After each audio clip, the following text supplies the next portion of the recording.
just start to kick duck under something. So we like start thinking about trying to throw the person when they go behind us. So it might be you could bait the person by like letting them have the duck under here. Exactly. Like Freddie's just thinking about like level changing here, getting up behind me, and then coming up into his rear body lock. And this is like a great option for him. But there's also an opportunity to throw the person.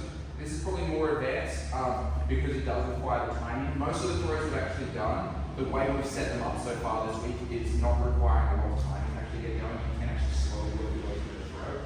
This one does require more timing. So as Freddie goes to duck under and get behind me here, I'm just thinking about trying to reach back. Almost as if I'm trying to go for a guillotine. If I get my guillotine here, this is good because then I can actually start using this to attack it in ways that we're already familiar with. But a lot of times you won't get it, and you just end up grabbing the far armpit here, overback grip. And this is where we can start going to throwing off of overback grip. We looked at this previously off of like trying to turtle and reach back on our training partner. I can either go into o-soto-gari, where I take Freddie backwards, or I can go harai-goshi, where I take him forwards. So I get my overback grip here. This works because of this transition of Freddie taking his head from below my shoulders to try and get above my shoulders here through rear body lock. So if he's already like up nice and high and I reach back for this, he's just going to lift me and throw me because I make myself light. But in the transition of him looking to come up, he starts to make himself light and I can start lifting him and throwing him.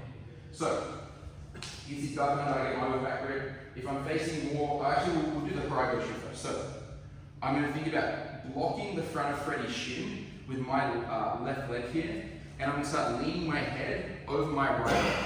And notice I start putting his weight forward into his toes. I'm going to use my hips to lift him, and my left leg is going to block the front of his shin. Okay. So, without Freddie for a second, just so I don't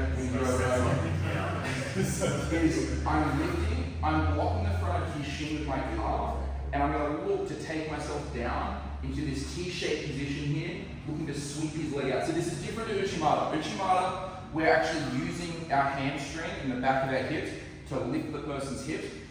This one, we're actually lifting with our hips into his hips, and I'm actually sweeping his leg out with my leg, so it's slightly different. So, Freddie hits his duck under over here. I look to get my reach back. Notice I'm already turning and pulling him forward here. I'm taking my weight into the toes of my right foot and starting to lift and sweep his leg out. The other option we have, especially when he hits his duck under here and I feel him just pull back on me and putting his weight in his heels, is I can think about going and hopping o-soto-gari and start taking him backwards. So a lot of times when you do o-soto, you're blocking the back of the calf, you'll see people do like a big swing. Because of the grips we're taking, we're going to work a hopping variation where we block, and I look to hop as we move forward, taking in that direction. So you can just have your hand resting on the shoulder, it's a duck under over here, over back grip, turning, think about blocking the front of your shin. Okay, Freddie. Now that's right.